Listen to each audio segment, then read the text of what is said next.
When the standards were being developed, William McCallum, who was one of the folks on the work group, attended a national conference of math educators. They hated the standards. They said they were poorly written. They said they expected too much in the early grades. They looked just as bureaucratic. And what was the rush? Why are we in such a hurry? Mr. McCallum said, well, the states are competing for that race to the top money. So they have to promise that they're going to adopt these standards even though they haven't seen them yet. So the standards have to be ready on time.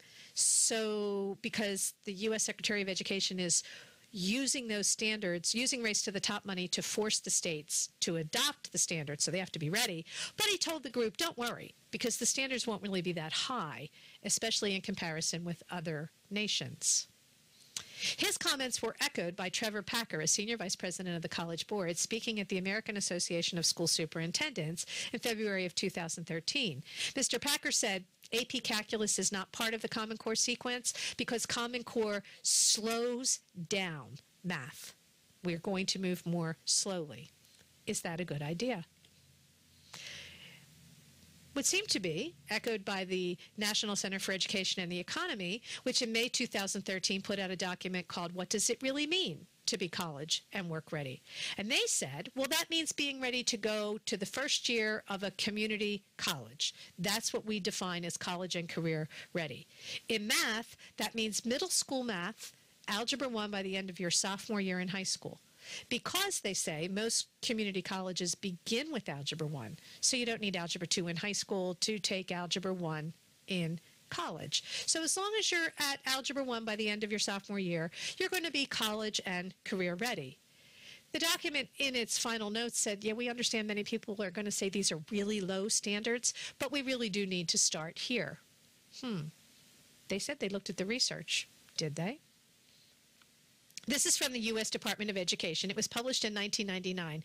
It was a document that looked at what leads to a bachelor's degree. It was called Answers in the Toolbox. And what the U.S. Department of Education found was that if a student finishes a math course beyond Algebra 2, they more than double their odds that they will get a bachelor's degree if they choose to go to college. But if you take Algebra 1 as a sophomore, that puts geometry in your junior year and Algebra 2 in your senior year, so you wouldn't get past Algebra 2. But the research says getting past Algebra 2 more than doubles your odds of getting a bachelor's degree. In 2004, Auburn University did what was called a meta-analysis, meaning they reviewed the literature in the topic of success in college to see what worked. And they looked at about 25 years worth of studies. And what they found was that as the level of secondary math rose, the likelihood of degree attainment rose as well. More than 80% of kids who take calculus in high school get a degree. But it isn't just that they get a degree. Students who took calculus in high school were 28 times. That's not 28%. That's 28 times more likely not just to get a degree, but to be a high achiever. And that fact happens regardless of race and socioeconomic status or the type of high school you went to, and it doesn't matter what major you take. So the higher your level of high school math, the more likely you are to succeed in college, no matter what major you take. But Common Core does the opposite of that. Now, is this saying that every child should go to college? No. Is it saying every child should take calculus? No.